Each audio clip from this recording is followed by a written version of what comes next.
할렐루야. 제목이 아주 거창하죠.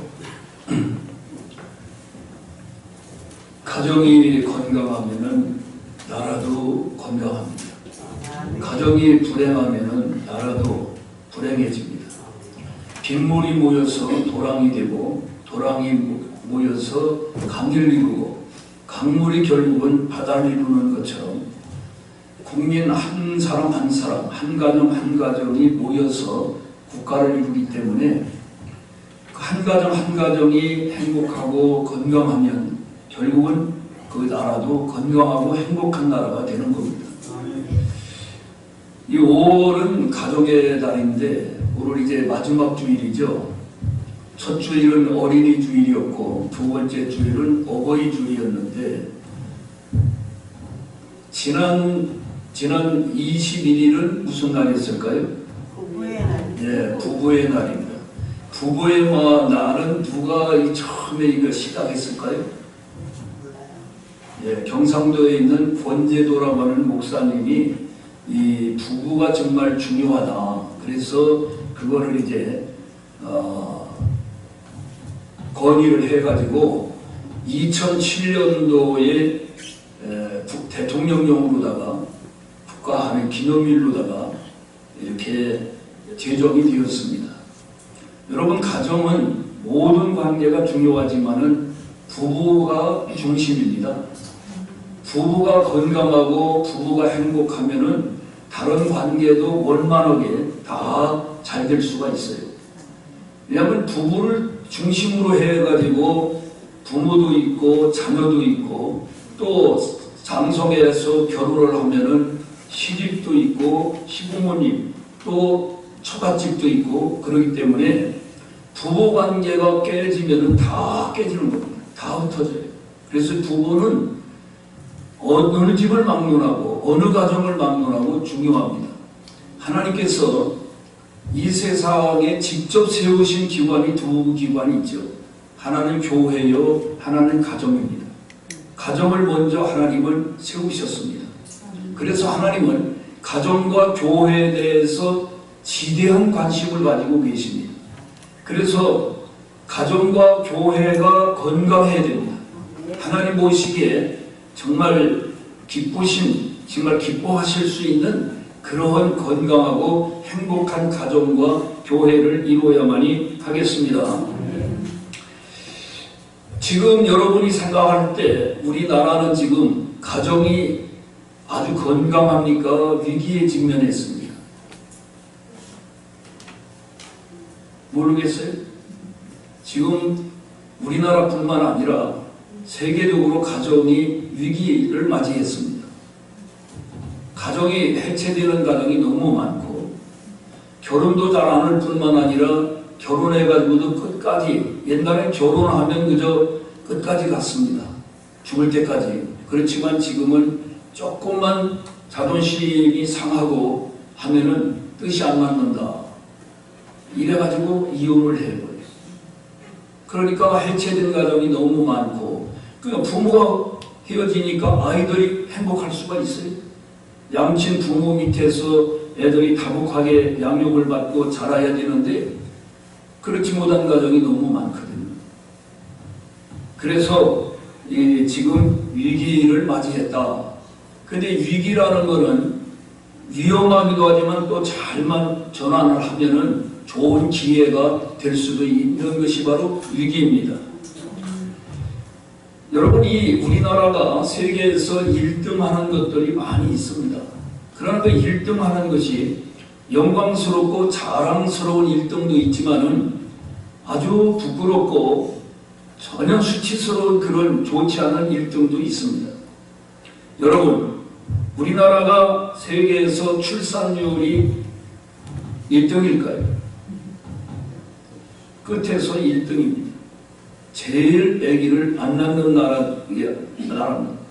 1970년도에 한 사람당 몇 명을 낳느냐면은 4.53 그러니까 4명 반 이상을 낳던 시대인데 그러니까는 이제 정부에서 시책으로다가 뭐라고 그랬냐면은 둘만 나와 잘 기르자 혹은 하나만 나와서 잘 기르자 이러다 보니까 남자들은 다 하는데 예비군 훈련 가면은요, 그러면은 보건소에서 직원들이 나왔어요. 나와가지고 오늘 정관수술을 하러 하는 사람은 훈련 빼줍니다. 이렇게 그러면요 우르르 나가요. 그러니까 정관수술을 하면 애기 낳나요? 못 낳나요? 못 낳죠. 그래가지고 1910년 만에 몇 명으로 줄었냐면 4.53에서 1.74보다가 줄어들었어요. 그래서 1년에 100만 명 이상이 낳았는데 출산율이 10년 만에 50만으로 줄어들어요. 반으로 다. 그러다가 또 10년 지난 다음에는 25만으로 줄어들어요. 그 지금은 사망하는 율이 출산하는 율보다 더 높습니다. 지금 죽는 사람이 더 많아요. 그래서 이 저출산을 보통 1년에 한 명당 1.3명을 저출산이라 해요. 초저출산. 그냥 저출산도 아니고 초저출산이라고 그러는데 그 초저출산 나라 중에서 보세요. 우리나라는 얼마냐 지금 0.66입니다. 오늘 지금 서울은 0.55예요. 한 명도 안 나는다. 그리고 미국이 1.7명, 프랑스가 1.8명, 이탈리아가 1.3명, 카나다가 1.4명, 일본이 1.26명, 북한이 1.8. 그러니까 북한이 우리보다 배도 더 낳는 거예요. 그러다 보면 나중에 북한이 우리보다 인구가 앞설 수도 있다. 병력이, 군대 가는 병력이 2012년도에는 50만 명이었는데 지금은 어떠냐? 지금도 이제 줄어들었는데요. 만약에 2040년이 가면은 군대 갈 자원이 남자가 14만밖에 없다는 거예요. 군대 갈 자원이 14만 명밖에 없다. 그전에는 정말 너무 넘쳐났는데 초등학교가 전국적으로 문을 닫고 있는데 중학교, 고등학교도 문을 닫고 산부인과가 문을 닫고 이 서울에서도 작년에 보니까 자양동에서 초등학교가 문을 닫았더라고. 들어올 애가 없는 거예요. 이 우리나라에 우리가 가임 여성, 그러니까 임신할 수 있는 가능성이 19세서부터 49세까지를 보는데 조사를 해봤어요. 앞으로 출산할 계획이 있느냐, 아기 낳을 계획이 있느냐 그랬더니 62%가 나는 아기를 안 낳겠다 이렇게 나왔고 22.5%만 아기를 낳겠다 그랬어요. 미혼 남녀를 2,000명을 대상으로 결혼 의향에 대해서 물어봤더니 51%만 결혼을 하겠다고 그랬고, 그러면 결혼한 사람 중에 아기를 낳을 계획이 있느냐 그러니까 46%가 아기를 낳지 않겠다. 그리고 23.8%만 아기를 낳겠다 이렇게 말을 했어요. 정부에서 18년 동안 저출산을 해결하기 위해서 예산을 얼마를 썼느냐면은 380조를 들었는데 늘어나긴커녕 점점 줄어들어만 가고 있습니다. 그래서 정부에서도 엄청나게 고민을 하고 있고 이러다가는 우리나라가 전 세계에서 가장 빨리 없어질 나라 중에 하나다. 거기다가 자살률은 또 1위입니다. 세계에서 자살을 제일 많이 해요, 우리가. 낙태하는 것이 그게 헌법에 불일치하다고 그래가지고 판결을 내렸는데, 그래서 대처한 법을 만들려고 아직도 국회에서 만들질 않고 있고, 지금 1년이면 약 줄 잡아서 200만 명 아이를 햇빛을 보지 못하고 결국은 낙태시킨다는 겁니다. 거기다가 동성애를 또 합법화하려고 해요. 동성애를 합법화하면은 여러분 동성애 차별금지법이라는 건 얼마나 근사합니까? 우리가 볼 때. 근데 그 안에 동성애를 합법화하고자 하는 내용이 들어있어요. 다시 말하면 남자와 남자끼리 결혼하고 여자와 여자끼리 결혼한 것을 법적으로다가 합법화시켜야 된다는 거예요. 그거를 민주당을 비롯해서 야당에서 전체가 그걸 주장하고 있습니다. 그러면 어떻게 될까요? 남자와 남자끼리 결혼하면 100년을 살면 아기가 나오겠죠? 여자와 여자끼리 결혼하면 아기가 나오나요? 하여튼 있을 수 없는 일이죠. 여러분, 하나님이 이 천지만물을 창조해 놓으시고 인간을 만드실 때 남자만 만들지 않고 여자만 만들지 아니하고 남자와 여자를 만드셨어요. 그거는 결혼을 남자와 여자가 결혼해 살라는 거예요. 일남일녀로다가 일부일처제로다가 하나님이 처음부터 그렇게 하셨어요. 그러니까 동성애 그것도 좀 요즘은 뭘 하느냐 하면은 성전환 수술을 안 했는데도 남자가 성전환 수술을 안 하고 여자가 성전환 수술을 안 하고 그대로 성기를 가지고 있는데도 남자가 나는 오늘부터 여자로 살 거야. 나는 오늘부터 여자야. 그러면 그걸 법적으로 합법화 인정해 줘야 된다는 거예요. 우리나라에서도 그거를 지금 통과했다는 거예요. 저기 어느 지방 청주인가 어디 법원에서 그걸 인정해 줬다는 거예요. 여자가 성전환 수술도 안 하고 난 남자로 오늘 살 거다. 그러면 그날부터 법적으로 남자로 인정을 해야 돼요. 그래서 호주에서 무슨 일이 있었냐면은 그래서 남자가 성전환 수술도 안 했는데 나는 오늘부터 여자야. 그러니까 여자 선수 운동하는데 거기에 끼워가지고서 남자가 들어가니까 어떻게 되겠어요? 그 운동이 되겠어요? 그 여자들 가는데 다 갈 수 있는 거예요. 이 무법천지가 되겠어요. 지금 세상이 완전히 아주 혼돈의 세상 돼가고 있습니다. 이게 말세의 징조입니다.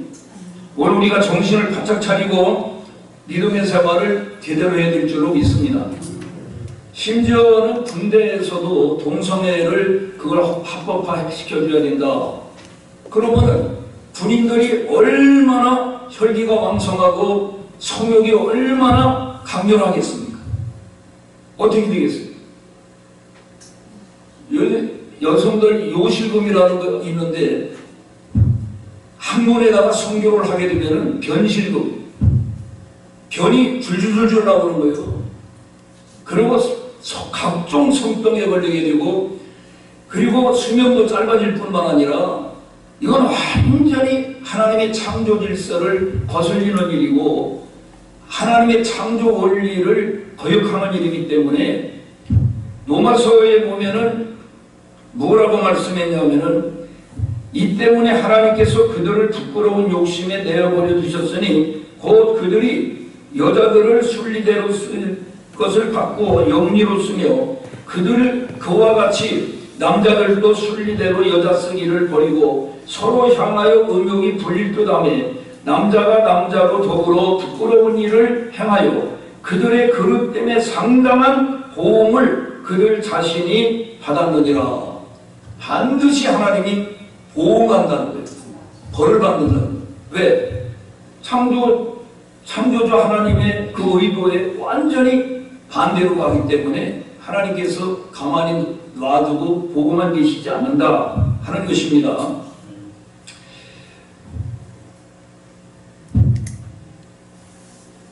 이 가정을 하나님이 세우셨잖아요. 하나님이 세우실 때에 그냥 부탁대고 세웠겠습니까? 운영 법칙을 주셨겠습니까? 가정 운영하는 법칙을 하나님은 분명히 주셨죠. 여러분, 가전제품, TV든지 냉장고든지 세탁기든지 사오면은 반드시 따라오는 게 있죠. 뭐가 따라오죠? 사용설명서가 따라와요. 그러면 사용설명서를 읽고서 그대로 그걸 사용을 하게 되면은 첫째로 안전합니다. 둘째로 편리합니다. 셋째로 오래 사용할 수 있습니다. 근데 만약에 그걸 무시하고 자기 멋대로 그거를 하다가 절단나게 되고 위험하게 됩니다. 마찬가지로 하나님이 가정을 세우실 때 가정을 운영하는 그 법칙을 분명히 주셨다 이거예요. 그래서 베드로전서 1장 3장 1절 자 읽어보겠습니다. 아내들아 이와 같이 자기 남편에게 순종하라. 이는 혹 말씀을 순종하지 않는 자라도 말로 말미암지 않고 가만히 있습니다. 아내들에게 하나님께서 주신 도리, 이게 아내로서의 지켜야 할 도리인데, 에베소 5장 24절도 한번 보겠습니다. 자, 읽어보겠습니다. 그러므로 교회가 그리스도에게 하듯 아내들도 범사에 자기 남편에게 복종할지니라. 아멘. 또 디모데전서 2장 13절 보겠습니다. 자, 읽어봅니다. 이는 아담이 먼저 지음을 받고 하와가 그 후며, 또 아담이 속은 것이 아니고 여자가 속아 죄에 빠졌음이라. 자, 이게요, 왜 아내가 남편에게 먼저 순종하고 복종해야 되는 이유를 말씀하는 거예요. 그게 뭐라고 그랬죠? 여기 보면은 하나님이 아담을 먼저 만들었다는 거예요. 특별히 우리나라 같은 경우는 연장자에게 아주 예의를 깍듯이 표하죠. 요즘은 이 젊은이들이 좀 많이 그 예의에서 벗어난 경우가 많은데, 옛날에는 정말 학교 다닐 때 중고등학교에서 한 학년만 높아도 어떻게 깍듯하게 예의를 갖춰서 인사를 해야 됩니다. 그러니까 한마디로 말하면은 남자가 여자보다 뭘 하는 거예요? 인생 선배라는 거예요. 선배에게 잘하라는 거예요. 저 아멘도 하는 거죠. 그리고 선악과를 따먹으면 죽는다고 그랬죠, 정령. 그런데 남자가 먼저 따먹었어요? 여자가 먼저 따먹었어요? 여자가 먼저 꼬임에 빠져가지고 속았다는 거예요, 먼저. 그래서 따먹고 자기만 먹은 게 아니라 남편에게도 갖다 주어서 결국은 결국은 이 죽음과 고통이 왔다는 거예요. 그러니까 죄를 먼저 진 사람이 여자기 때문에, 그러니까 남편에게 먼저 순종하고 복종해야 된다. 이건 제 말이 아닙니다. 성경에 그렇게 나와 있어요. 자, 그러면 3절 같이 읽어보겠습니다. 3절, 베드로전서 3절. 아까 2절 읽었나? 안 읽었죠? 자, 2절 읽겠습니다. 너희의 두려워하며 정결한 행실을 봄이라. 너희의 단장은 머리를 꾸미고 가르쳐는. 그건 이따 읽고. 그러니까 남편이 믿는 사람과 함께 살면 그 더없이 좋겠지만은, 남편이 안 믿는 경우에 먼저 믿은 부인이 무슨 책임이 있어요? 자기 남편을 예수님 믿게 할 책임이 있단 말이에요. 그 사명이 있어요. 사명이 있는데 그거를 말로서 하는 게 아니라 행실로, 너희 정결한 행실을 보고, 너희 두려워하면, 뭘 두려워하냐면 하나님을 두려워하면서 그 명령을 주신 하나님을 두려워하는 마음으로, 남편이 아무리 좀 마음에 안 들어도 잘 이렇게 순종하고 잘 대하면은 그 남편이 말을 10마디 100마디로 설득하는 것보다 그 행실을 보여줌으로 말미암아 예수님을 영접하고 교회에 나와 구원받을 확률이 높다는 거예요. 그 사명을 감당하기 위해서라도 남편에게 잘해야 된다. 자, 이제 3절 읽어보겠습니다. 너희의 단장은 머리를 꾸미고 금을 차고 아름다운 옷을 입은 애무로 하지 말고. 애무. 자, 여성들은 남성보다 특별히 그 모습 멋내는데 아주 관심이 많잖아요. 이쁘게 보이려고 하는 관심이 많아요. 그래가지고 화장품도 참 많고, 요즘 남자들도 화장을 하긴 하는데, 여자들이, 아유, 오늘 또 보니까 목욕 가는 부인을 내가 그 목욕 가방을 들고 가는데 보니까, 이야, 뭐가 그렇게 많이 들었는지 아주 그냥 이만한 데다 가득 채워가지고, 목욕을. 아니, 목욕 가는데 그냥 뭐 비누 하나 있으면 되는 거 아니야? 우리 남자들은 그렇잖아요. 비누 하나 있으면 되는 거야. 이야, 뭘 그렇게 찍어 바르려고 그러는지, 어떤 여자들은 꿀을 갖고 가요, 또 꿀을. 먹기도 힘든 꿀을 몸에다 다 쳐발로.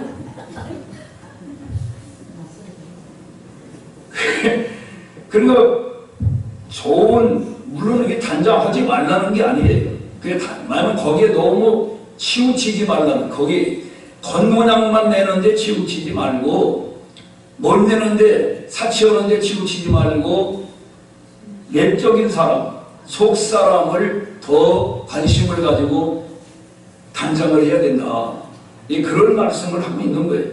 그래서 너희의 단장을 머리를 꾸미고 금을 차고 아름다운 옷을 입는 애무로 하지 말아라. 애무. 근데 애무도 잘해야 되겠죠. 아주 개슴치레 하고 말이야, 머리를 꼭 미친 여자처럼 하고 다니고 그러고 다니면 되겠어요? 네? 단장을 하는데 너무 거기에만 치우치기 때문에 사람들이 내적인 사람, 인격을 다듬어야 된다 하는 것을 강조하고 있는 거예요. 자, 4절 읽어보세요. 4절. 오직 마음에 숨은 사람을, 이 숨은 사람이 속 사람이잖아요. 내적인. 온유하고 안정한 심령을 썩지 아니할 것으로 하라. 이는 하나님 앞에 값진 것이니라. 여성들이 요즘은 너무 싸나운 것 같아요. 연속극 같은 데도 보면 남자가 여자를 패는 게 아니라 여자가 남자를 팬다니까. 좀 그냥 막 패고 뭐 아주 집을 내쫓기도 하고, 너무 요즘은 여자들이 세 보면. 그러니까 여성들이 좀 온유하고 부드럽고 따뜻하게 말 한마디라도 좀 친절하게 이렇게 하면 좋은데, 뭐라고 그러면은 정들어지는 거예요, 사람이. 여성은 무기가 뭔 줄 알아요? 부드러움이에요. 여성의 무기는 뭐다? 부드러움. 남자는 강한 건데 여자는 부드러움이에요. 부드러움이 이기는 겁니다, 실제로. 부드러움이. 보세요. 뼈다귀는 부러지고 깨지고 닳기도 하지만은 이빨 보세요. 근데 혓바닥이 어디 뭐 혓바닥이 닳아가지고서 못 쓰게 돼 죽었다 하는 사람들 봤어요? 혀는 얼마나 부드러워.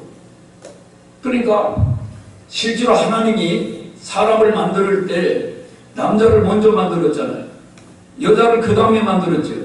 그럼 하나님이 남자를 더 잘 만들었겠어요? 여자를 더 잘 만들었겠어요? 남자의 여자 부족한 거를 보완해가지고 만드는 게 여자야. 그러면 살결 된 여자가 더 부드럽지? 보면 목소리도 아주 곱지? 또 체질도요. 만약에 남자들이 추운 영하 20도 되는데 미니스커트 입고 배꼽 내놓고 다니면 병원에 그 다음날 입원해야 돼. 근데 여성들은 끄떡없다니까. 그러고 돌아다녀도. 그 왜 그러냐? 하나님이 체질을 고급으로 만들었다니까, 여성들을. 그래도 어떤 분이 그러더라고. 남자는 흙으로 만들고 여자는 뼈다귀, 갈비뼈, 뼈다귀로 만들었기 때문에 여자가 더 강하다고. 세다고. 그리고 여자하고 남자하고 싸우면은 질 수밖에 없대, 남자. 어떻게 흙이 뼈를 이길 수 있냐, 이게. 기독교 정신은 많이 가진 자가, 많이 배운 자, 많이 부유한 자, 높은 자리에 있는 자가 낮은 자, 가난한 자, 못 배운 사람을 위해서 섬기는 거예요. 그래서 이게 예수님이 하나님의 아들이신데도 불구하고 그 높은 보좌를 버리고 이 낮은 자리에 내려오셔서 심지어는 제자들의 발까지 씻어주셨잖아요. 그러니까 너희들이 본 대로 내가 한 대로 너희도 가서 그렇게 하라는 거예요. 그러니까 기독교 정신은 많이 가질수록 높은 자리에 올라갈수록 애용하는 게 아니라 힘없는 사람, 못 가진 사람을 오히려 섬기는 겁니다. 그게 바로 기독교 예수님 가르쳐주신 사랑의 정신입니다. 5절 보겠습니다.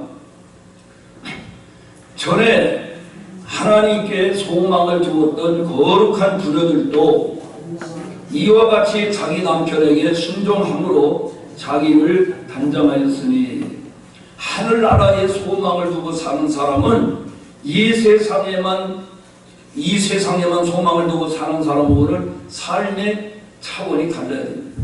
가치관이 달라야 됩니다. 6절 보겠습니다.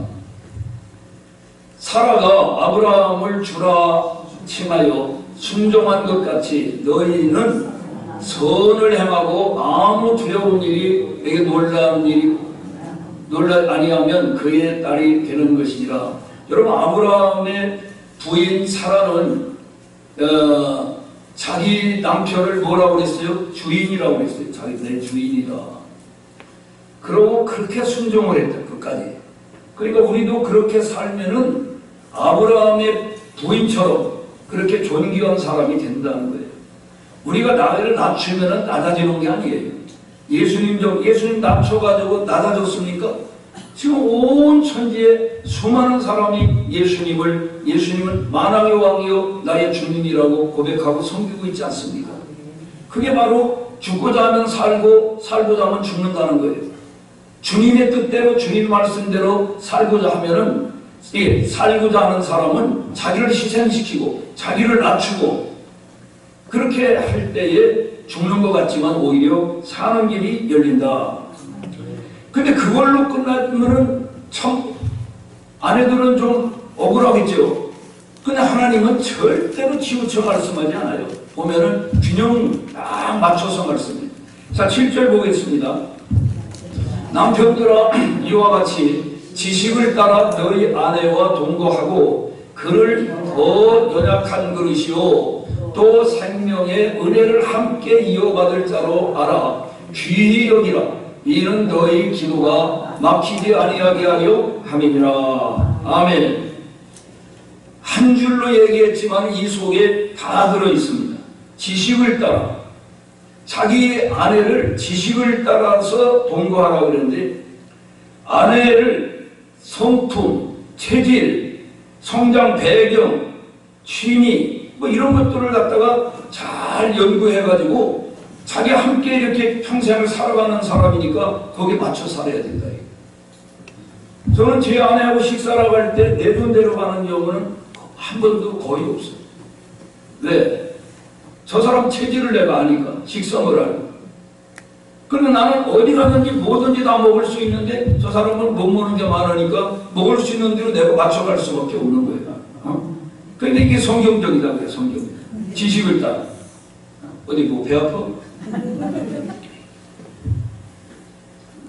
그리고 더 연약한 그릇이다. 더 연약한 그릇. 남자도 약해요. 약한데 여자는 더 약하다는 거예요. 이게 유리그릇 따르듯이 해야 된다, 이 아내를.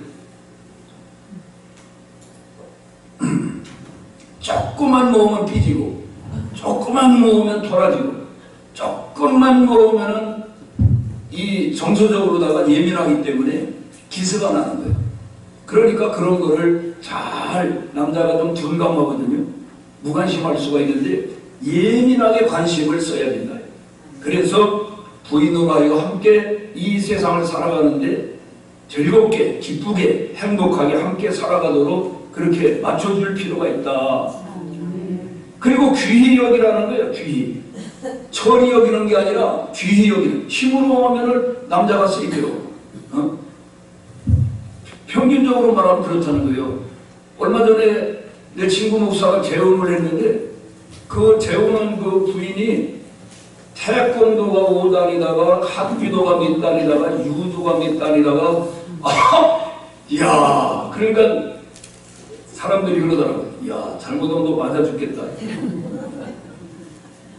아니, 부인이 그렇게 세가지고, 야, 그렇게 운동을 하지 않은 여자로서는 남자가 보편적으로 다 세단 말이에요. 그러니까 힘으로 하면 안 돼.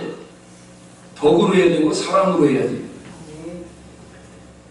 그리고 에베소 5장 25절 읽어보겠습니다. 에베소 5장 25절. 자, 읽어봅니다. 남편들아 아내 사랑하기를 그리스도께서 교회를 사랑하시고 그 교회를 위하여 자신을 주신 것 같이 하라. 28절. 이와 같이 남편들도 자기 아내 사랑하기를 자기 자신과 같이 할지니 자기 아내를 사랑하는 자는 자기를 사랑하는 것이라. 한 몸이라는 거예요. 한 몸이야.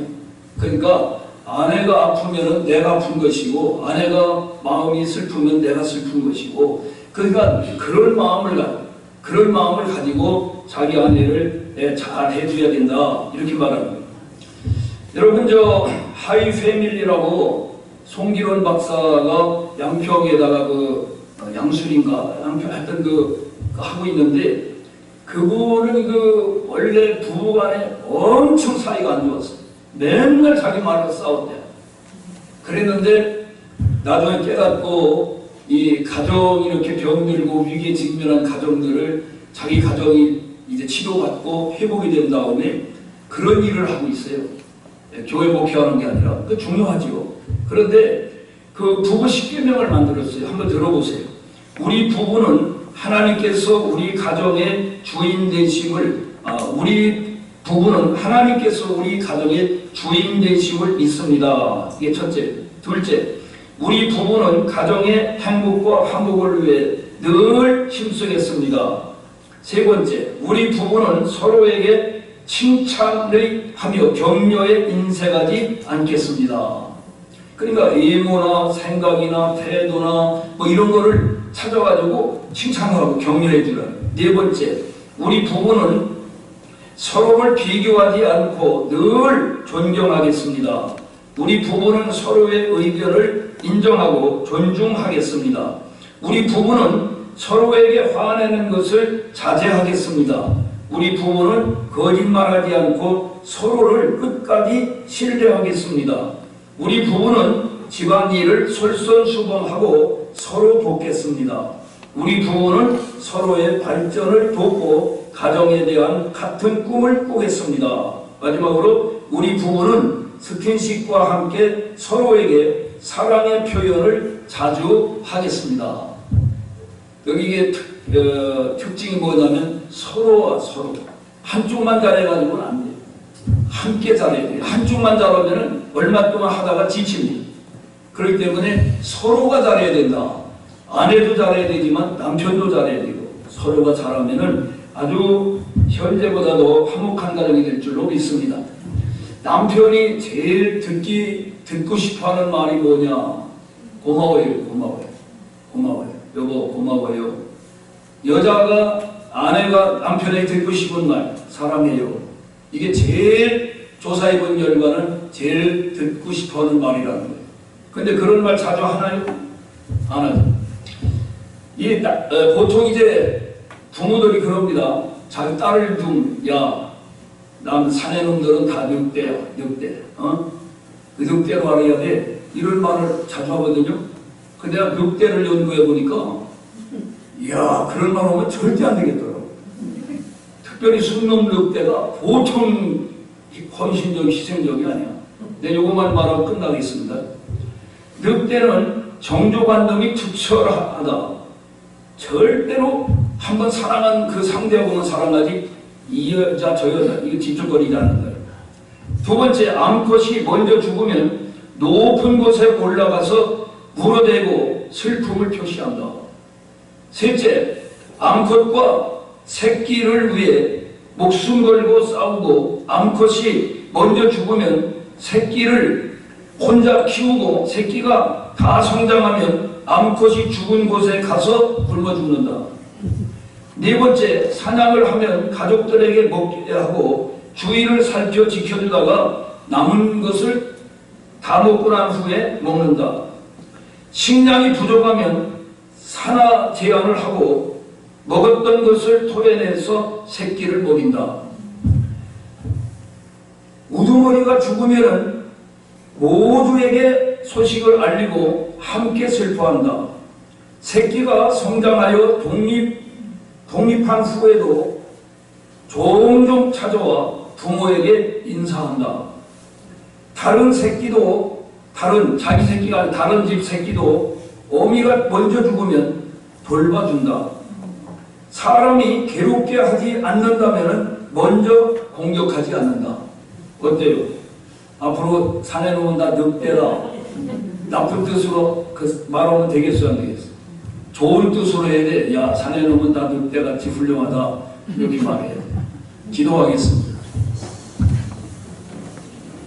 하나님 아버지, 오늘날 하나님이 세우신 가정이 위기에 직면했습니다. 왜 이렇게 되었습니까? 가정을 세우신 하나님의 법칙대로 살지 않고 자기 멋대로 살기 때문에 그렇습니다. 저희들 겸허한 마음으로 가정을 세우신 하나님의 그 주신 운영 법칙대로 순종하며 지금부터라도 살게 하여 주옵소서. 그래서 행복한 가정, 원만한 가정, 정말 웃음의 꽃이 활짝 피는 그런 가정, 건강한 가정이 되게 하여 주옵소서. 그렇게 될 때 건강한 나라가 될 줄로 믿습니다. 예수님의 이름으로 기도합니다. 아멘.